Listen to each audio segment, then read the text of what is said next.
I have refreshed the page. Can you hear me now?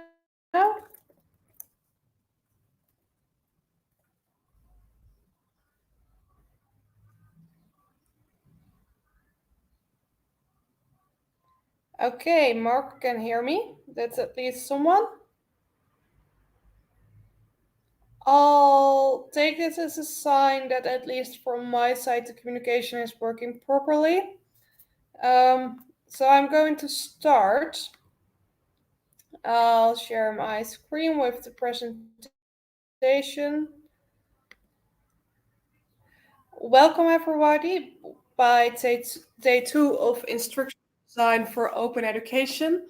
And thank you, Marlene, for letting me know that you can hear me. So yesterday we had some introductions. I talked about problem-based learning in Maastricht and other design theories.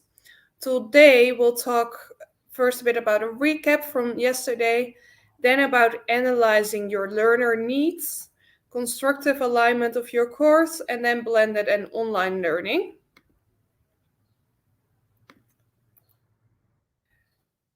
So, first of all, I'd like to know, what did you learn yesterday? Can you write that in the chat, or at least write one thing down for yourself?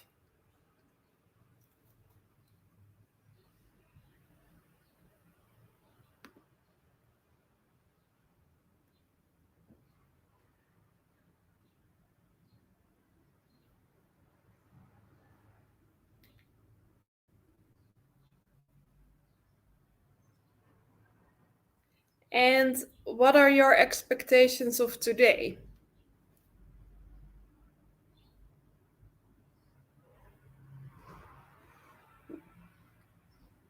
You can write it in the chat, or you can also try to unmute your microphone.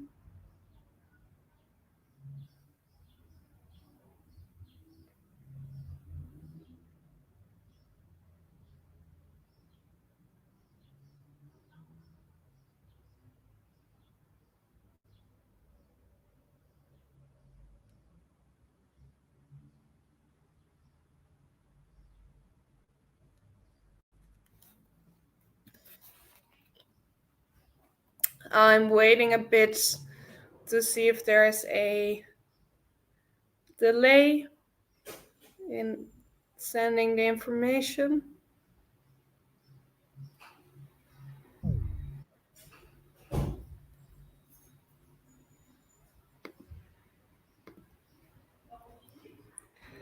Well, today, what we're first going to do is continue with the EDDI model for the analysis of your learners. Like I said, EDDI is used for complex teaching designs. And the first step is to analyze. And why would it be important for you to analyze your learners when you're designing a course or a session or your or a full program?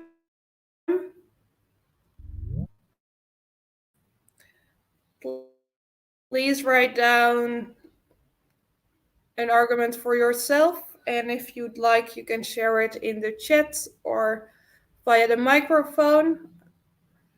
I'll give you a bit of time.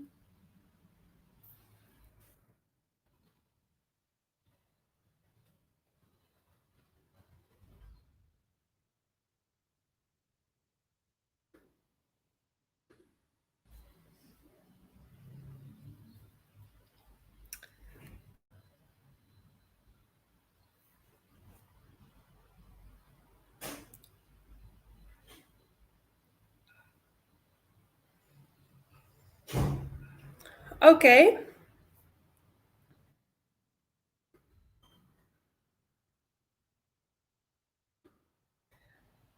So, if you're analyzing the needs of your learners, you're going to look at who should learn what and where. So, who is your target group? What are the expected outcomes of the session, the course, or the full program? And what are the context and resources?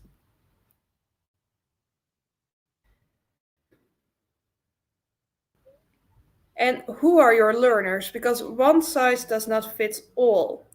It could very well be that one of your students has completely different needs than one of your other students. So when you're analyzing your learners, you have to take into account prior knowledge, learning skills, motivation, learning characteristics, learning constraints, and other things. This will also help you with the design of the course and the other steps. So what you're going to look at is who is your learner when they come into the program, and what kind of skills and knowledge do they already have, and in what kind of learning environment are they. So on the next slide, I'll show you a rubric that you can use for the analyzing of your learners, of your students. So you'll analyze and make a list of what are the specific skills that are important for success. And you divide that in which skills do the students need to possess prior to starting the program, what does need to be improved during the program, and if you have students um, that are doing above average, that are doing a very well job, what kind of skills would they develop? So this is something you can use at home when you're analyzing your learners. This is a second rubric that you can use. Um, this is to analyze the environmental factors of your students, and it will influence whether they are successful in the study or course or program. So that could be, what is their financial situation? Do they need to work besides their education, and how many hours? Do they have family responsibilities? Um, are there other things to take into account? Do they have the technological resources that are necessary? Um, do they need other support because they are going through something in life at the moment? And can you, and later you'll then see if you can offer them.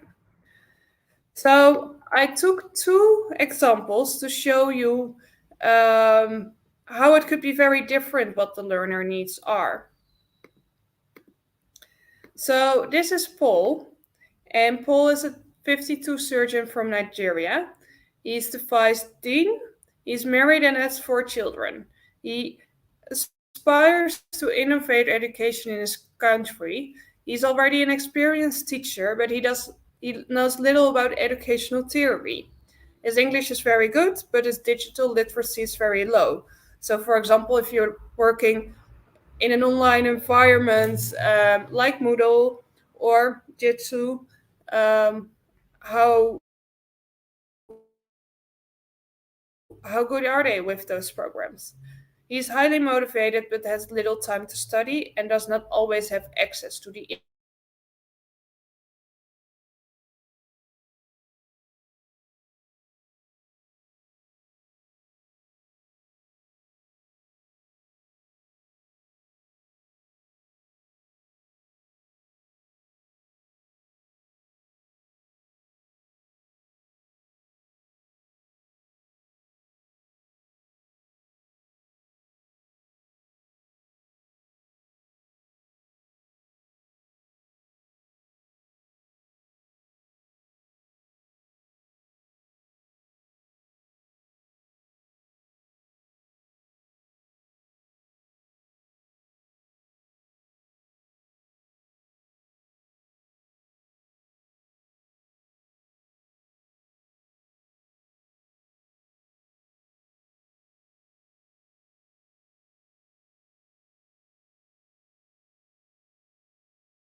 Hello, Mark.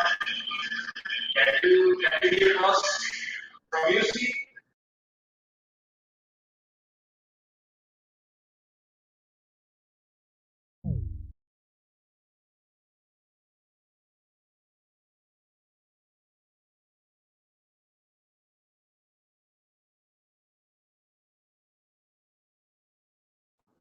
Hello again. Can you hear us from University of Informatics Sciences?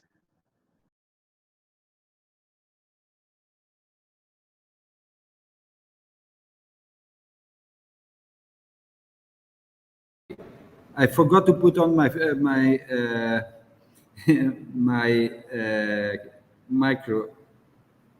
microphone. eh? So Joyce is coming immediately. There is a problem. There was a problem. We tried from the casa. It worked well until she lost connection. So at the moment she's coming, and she will be here in 2-3 minutes. In the meantime, a bit patience. It's very complicated. All the connection. Mark, Yes. Mark, can you hear me? Yes, I can hear you. We are testing one of the rooms we are going to use at UC. Okay, but the voice is not really clear, eh? Okay, let's see if I can do something.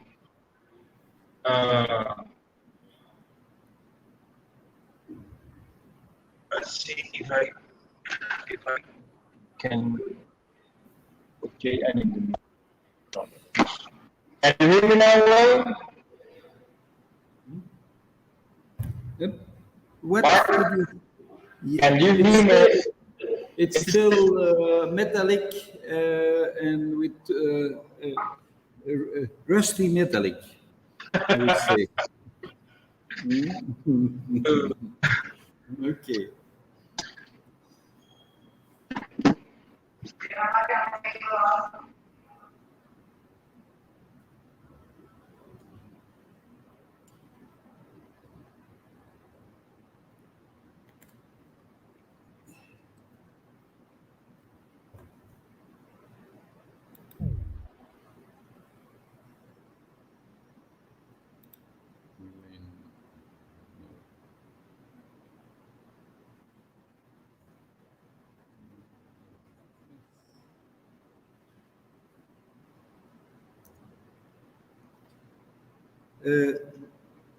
Denis, Marlene, ¿no me escuchas?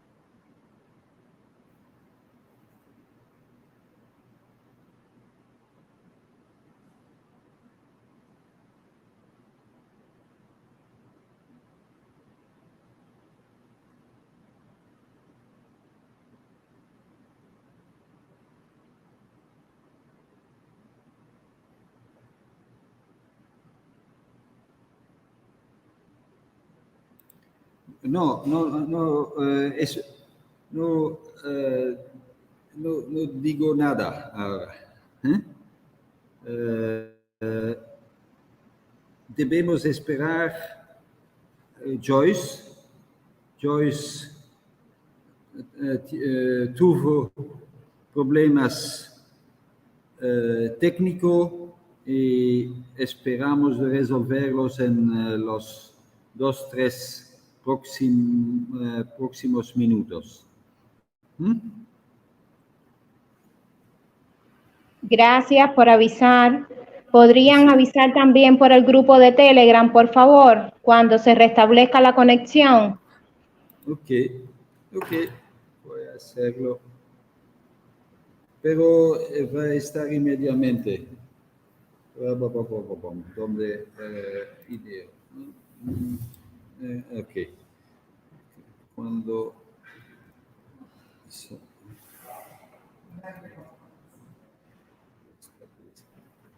Ok, gracias. Estaremos al tanto entonces.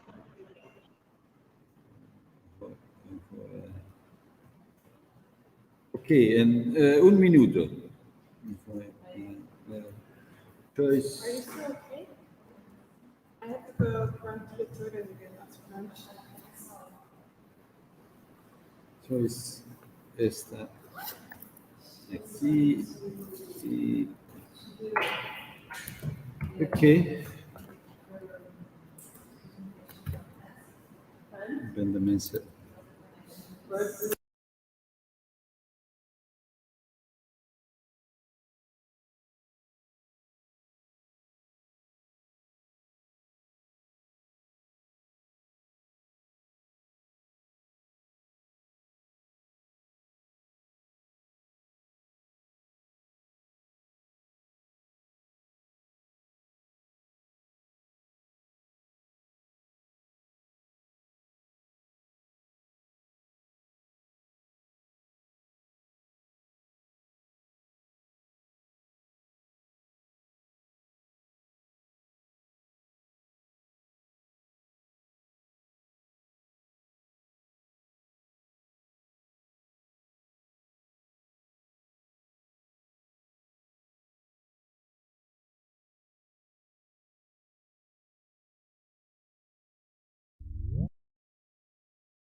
Kanaal in YouTube.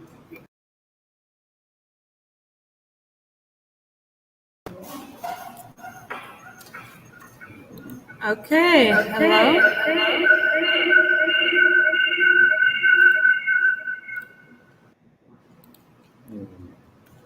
Well, at least we know now that the connection is working because of the echo. I'm back. Mark, where did I, until when was I lost?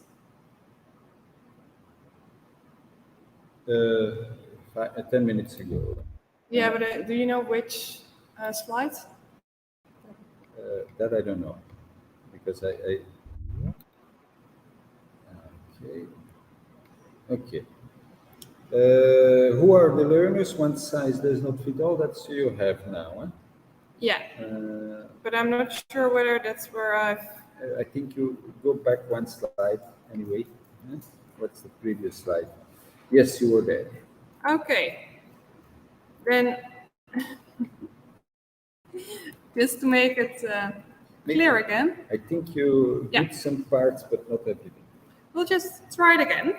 So we were talking about analyzing our learners' needs, and now you've had plenty of time to think about why we should do that. So the question is, who should learn what and where? So you're analyzing the target group of learners, the expected outcomes of the course or the online session or the whole program, the context and the resources.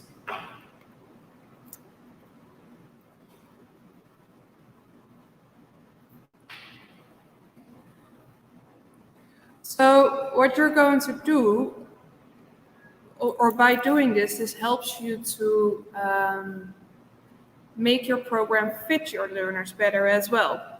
And you can have clearer goals and objectives. If you know what the learner's existing knowledge and skills are, then you also know from where you can continue. And that way it fits better together. So who are your learners? Very important, one size does not fit all. You have to take into account prior knowledge, learning skills, motivation, learning characteristics, and learning constraints.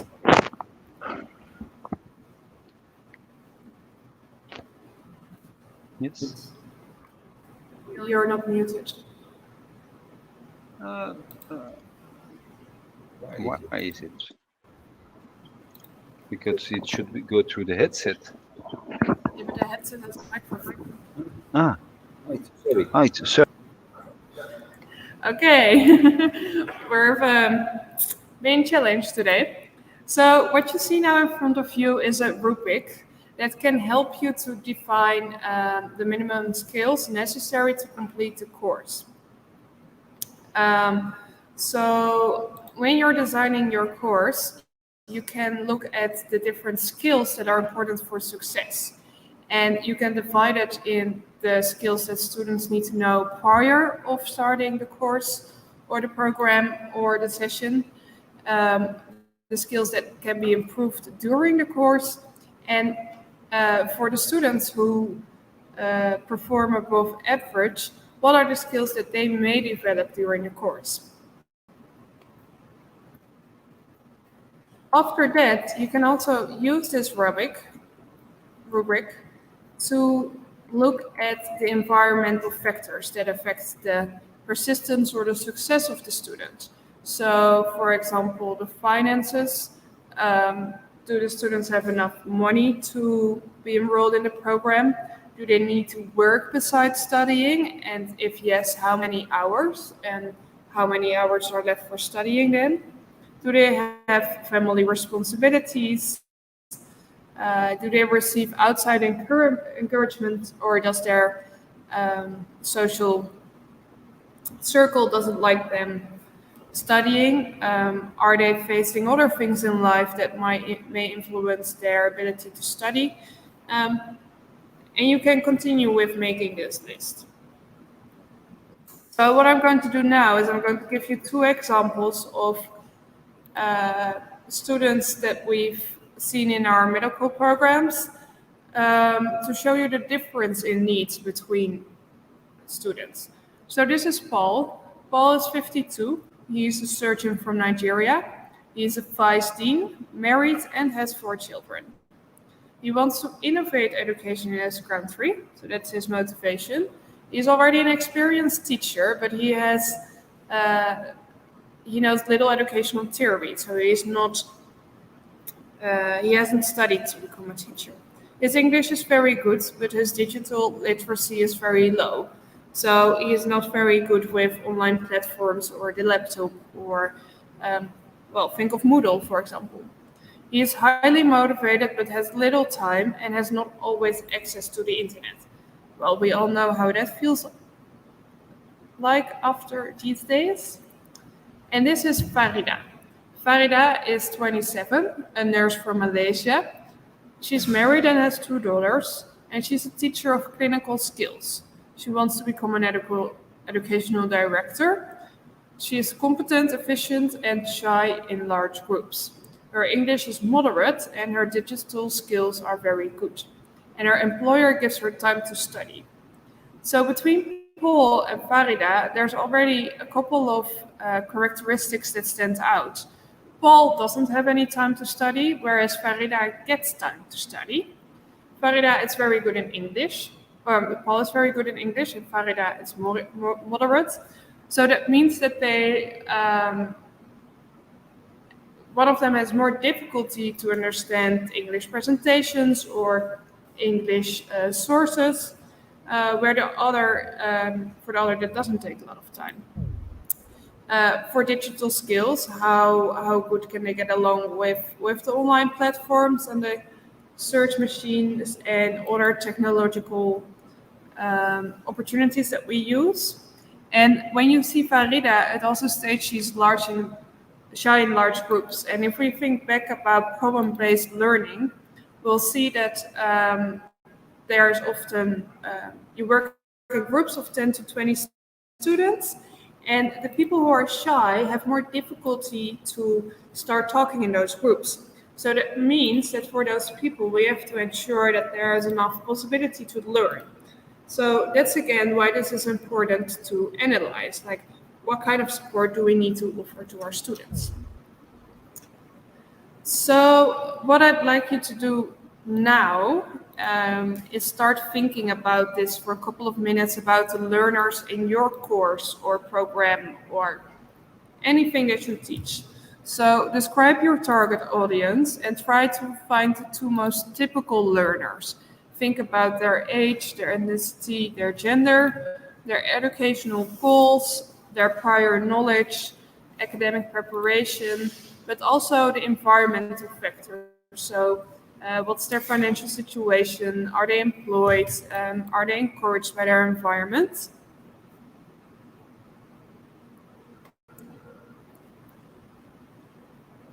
Okay, I'll give you a couple of minutes to write this down for yourself. If you have any questions, please let me know.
Okay, I hope this started your brain juices flowing.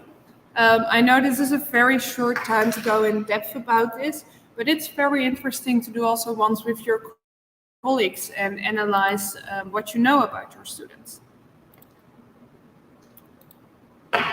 Because the learner characteristics influence what kind of support these learners need. So it will influence your curriculum design, the way you deliver your course, what kind of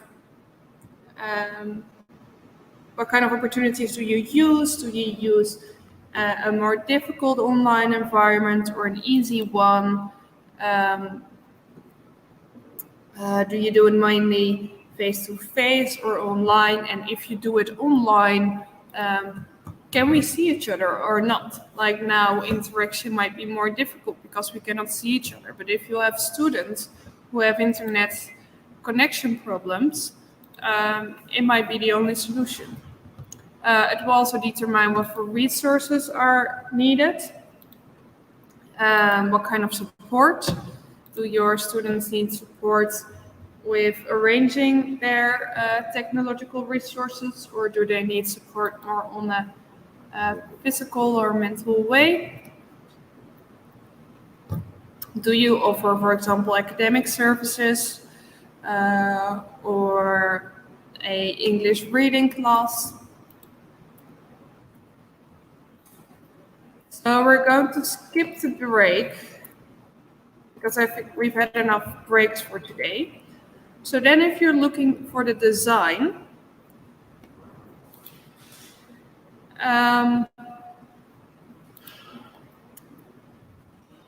it's very important to look at your learning objectives. What do you want your learner to learn? How materials are created and designed, and the selection of what you use in sources.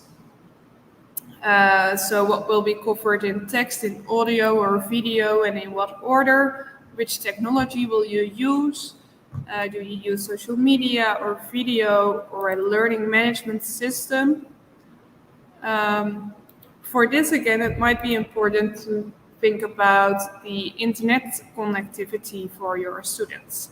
All the way at the end of the presentation, I added a link to Skilled Ed, and they are working on a platform of which you can download the course information and then work on it on yourself if you're in a remote area or back home. And then once in a while, or at least the way it was presented, you would go back to your class, and at your class there would be internet, and then you can download again the next course.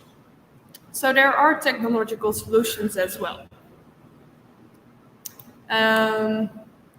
What's also interesting with this is if you're designing your own course, is if you're practicing what you preach. So at our university, we designed a course and we said we want a variety in sources from all around the world. And in the end, we stepped in our own trap, using the same sources as we did all those years before of Western countries and male professors, even though from all around the world there were other very important sources. And when you're designing your course, it's very important that there's constructive alignment. So there should be consistency between what students are expected to learn, the way students are taught, and how they are assessed. This helps with motivation as well because their students will feel on top of it, but also with clarity. What are we actually going to do? This is also an interesting exercise to do by yourself.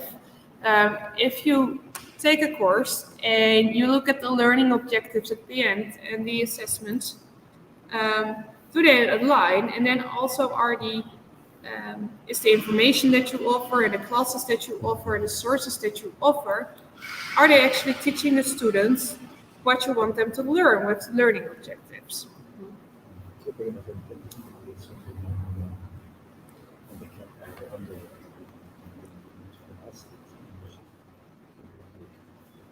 Okay, then we continue with blended and online teaching. And I'm very curious to know who has provided online education. And can you raise your hand with Jitsu if you've done so?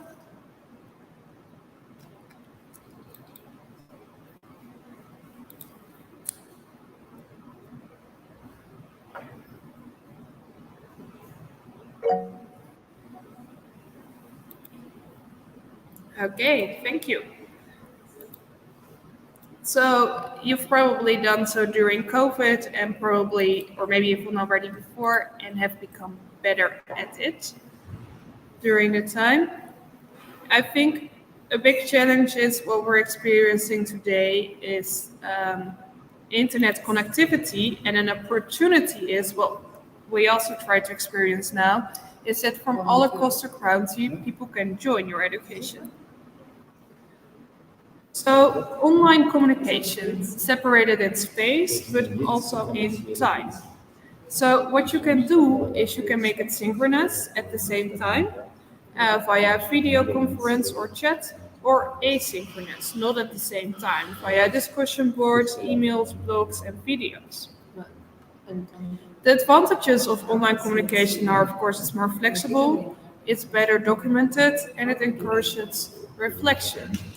Disadvantages could be no physical cues. I can't see now if you get what I'm saying or if I'm going too fast or too slow. And so there's normally many physical cues that we use for our teaching, or at least I do.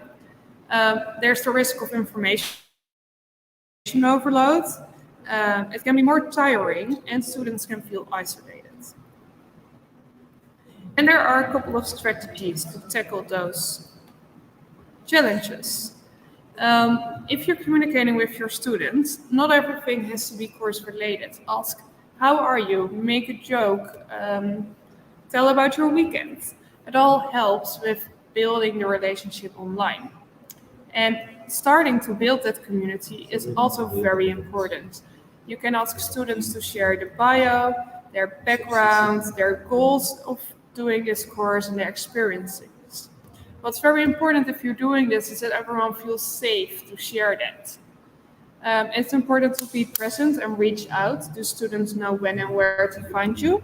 It helps if you share information about yourself because it will become easier for the student to get in touch with you. And be empathetic because there are challenges and people Can't help it if the internet connectivity is down. It's also very handy for yourself to organize communication. So plan ahead, be clear when and how you can be reached. What I've noticed when I was teaching is that our students work a lot in the weekends, but I'm off in the weekends. So I've always let them know that during the weekend I will not answer any questions, so that if they want to ask something before a certain lecture or tutorial group, that they have to do it within this time frame. Communicate clearly and structured, and share communication guidelines. So, for example, you can also make those agreements with your students.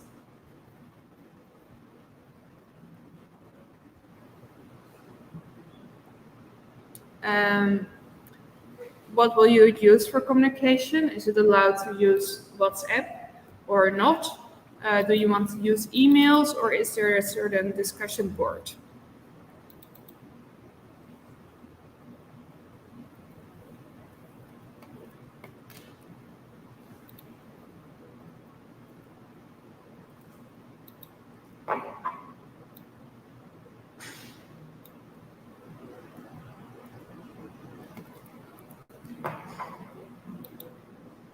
So when you're conducting an online tutorial or discussion via video conferences, it's very handy to give students specific roles. So one person is in charge of the presentation, the other person is in charge of making notes, and you rotate that.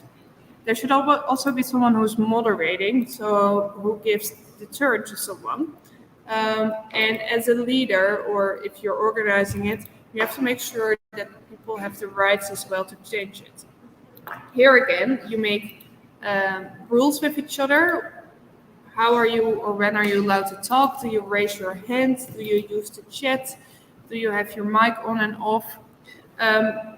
Our rule at our online tutorials was that there always should be a full face visible. In our tutorials of PBL, it's very important that people contribute to the discussion, because from the discussion we actually learn the most.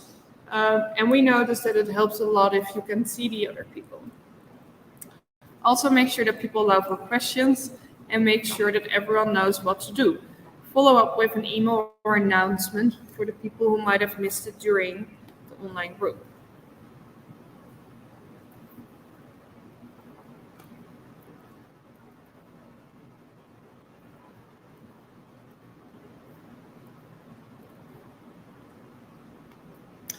And it's of course besides following up on the email or an announcement of your session, that you also have a very clear syllabus. So a course guide. So then the asynchronous online discussion. So we're separated in time and in space. It can have certain advantages, such as it's feeling more safe. People can write down what they would like to share, and they have the time to think about it, which helps because you don't have to react straight away. It depends less on fast connection. So if you're struggling with internet, then this helps because you can just connect on the time when you're available.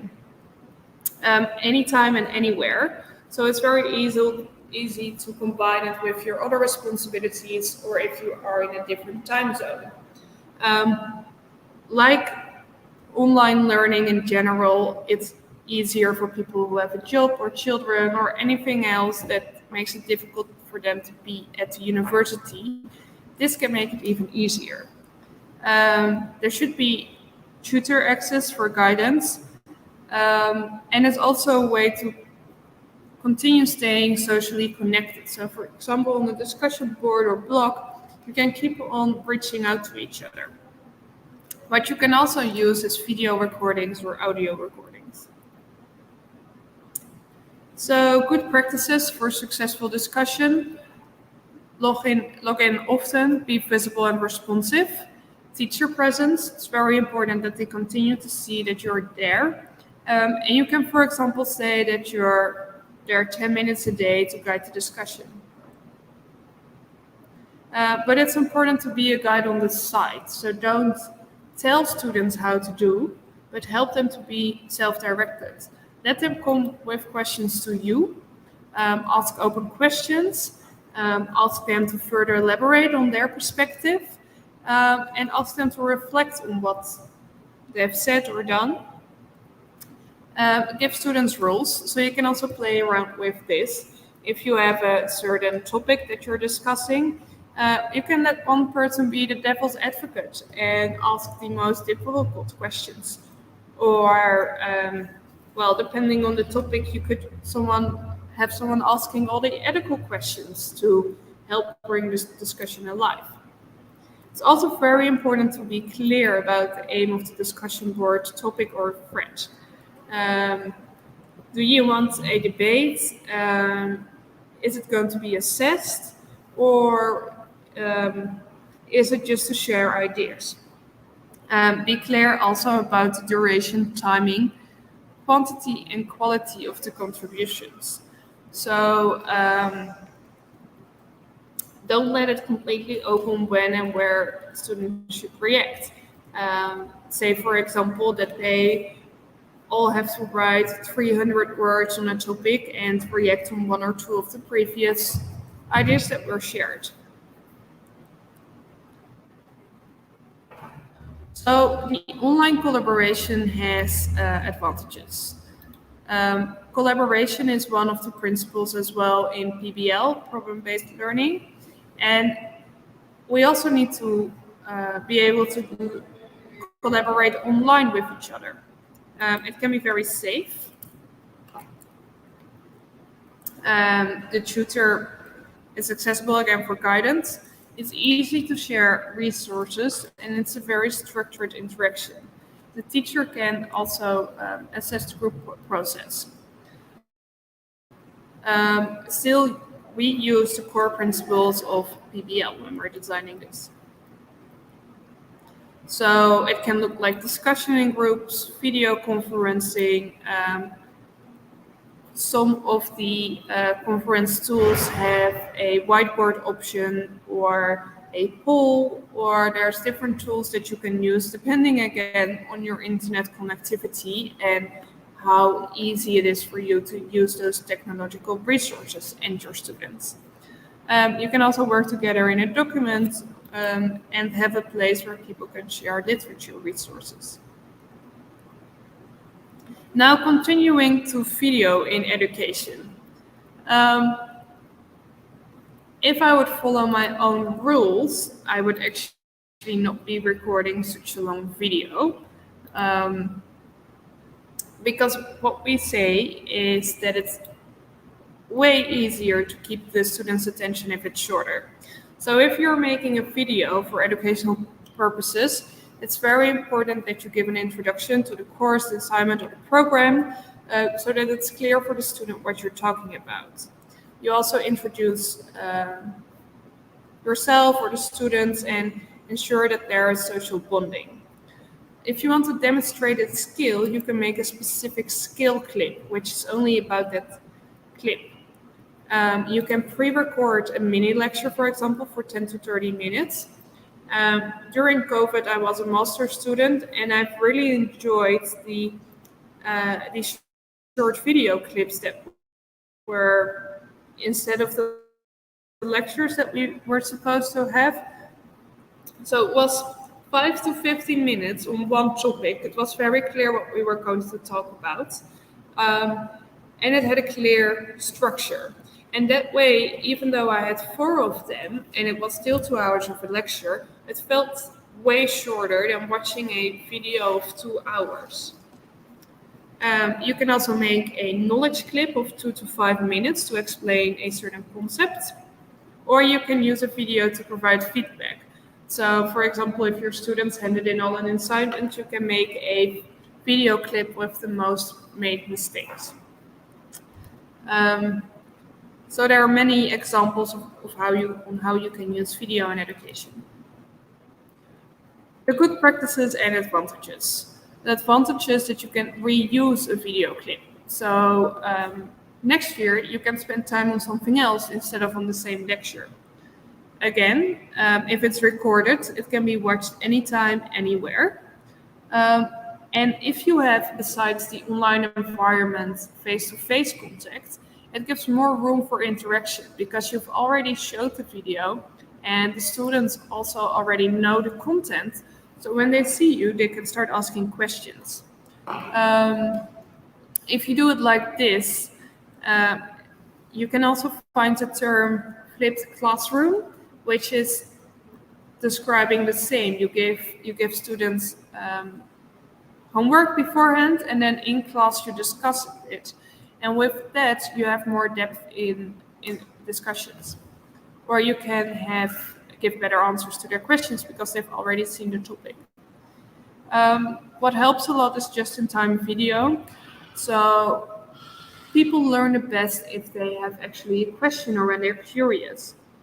So if they're going through a course and at some point they're stuck on a certain topic, they can look for the video that's explaining the concept, and then you have just-in-time learning. You can connect it to if you connect it to other learning activities, that works very well as well. And you can design the video using Mayer multimedia theory. This is the multimedia theory of Research Mayer. It's based on research, of course, and on how we store information. So what the theory says is that we separately process our verbal information and our visual. So if you're looking at this presentation, the information gets in differently stored, the information that I'm telling you and the information that you're seeing on the slides. Besides that, we have different memories in our head. We have the sensory memory, the working memory, and the long-term memory. So based on this research, Research Mayer came up with 6 different principles.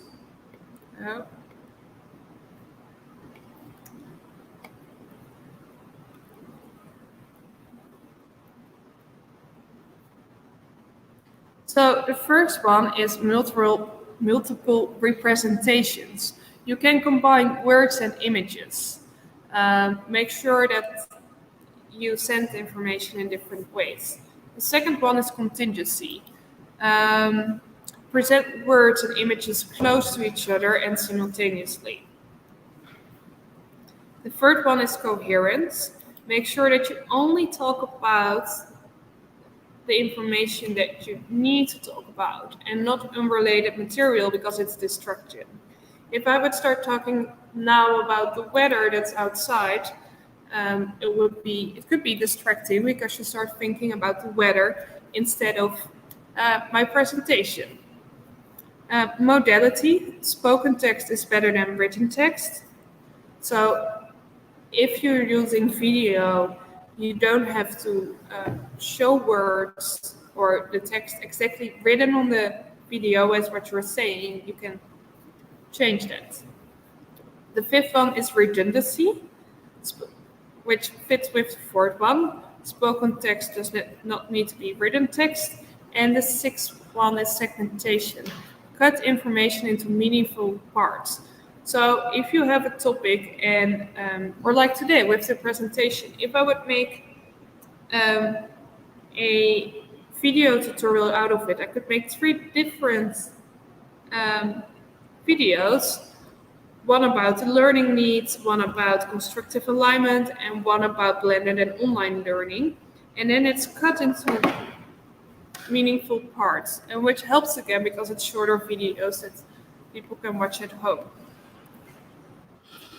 So if you're designing a knowledge clip, make sure you only stick to one topic, define the learning goals, and address the viewer personally. So what's very nice is if you can feel that you have a connection with the person that's in the knowledge clip. So instead of saying, talking about they, I'm going to speak to you. Hey you, how nice that you're here in our video clip today. We're going to talk about, are you doing well? Did you so you build a personal connection through the video with the viewer, which makes them also more interested because you're addressing them personally. So there's many educational video formats that you can make. You can use animation, fictional film, a talking head. You can be very creative with it. Role play, roundtable. So how do you use it in education? In your education. So this is the moment where I would have given you some time to think about this assignment. But since we're with such a small group and the internet connection is working very well, I'm going to ask you to do this later onwards yourself. So think about, how do you use video in your university? What's the goal of the video? What is the format? Does it connect with other activities? And did you use existing videos or did you make one? So this is an assignment you can do with your colleagues again. Now one more example. So I've told you yesterday that I'm of the School of Health Professions Education, and our school is divided in research, education, and collaboration. And our education pillar has a master, and the master is part-time, mostly online, and mostly asynchronous, which means that the students only come for dedicated time once every 6 months or so to Maastricht to follow physical classes. And other than that, people do it at their own time, at their own space. So they're not online that much at the same time, because this program is given in collaboration with Canada and Singapore and a couple of other universities. So our experience, success factors, we have 2 on-site periods. So we do have our group together at our location to see each other. It's based around authentic assignments, so no lectures, no exams. There's guidance and intermediate feedback. There's flexibility, so students can work at their own pace. And there's mentoring available and backup options. The requirements are, if you want to do is extra effort for visibility of staff, teacher presence. So we've talked earlier about how important it is that students show that you're online and that you have interaction with them. So your staff members have to set aside more time to be visible online. You have to make expectations explicit, even more explicit maybe than when you're in the same room every week.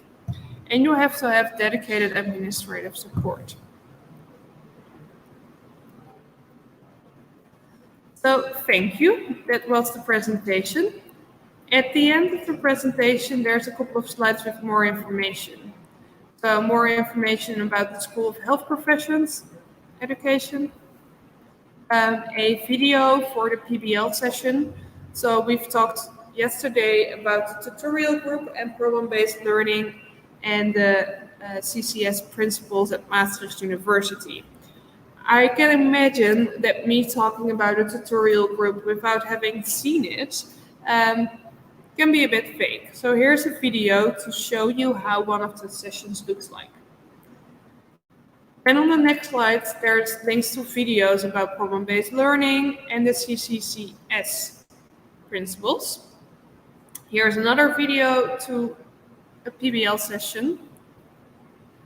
And here are videos that were made for Maastricht University staff when they were giving online teaching. So you can also look at this to see how we support our staff members to do this. And then there is the online platform Skilled Ed, an online educational platform that is designed for remote areas and areas without internet.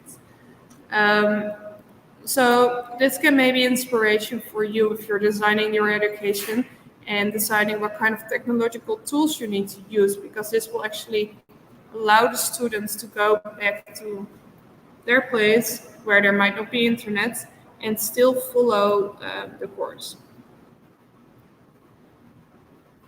So I'd like to thank you very much. I hope you've enjoyed this presentation, and let me know if there's any questions.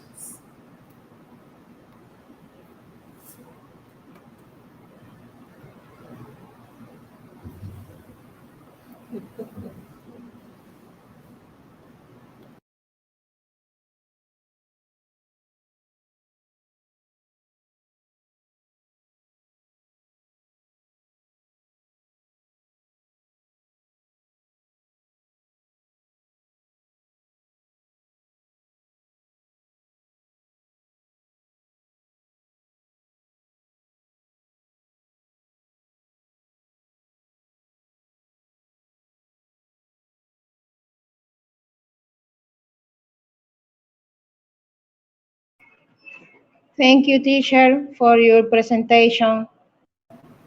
Very welcome. Thanks for being here. It's recorded. You can say it's recorded. This session is recorded, so you can always watch it back later. It will be put on the website next week. It will be put on the website next week. Have a good day. You too.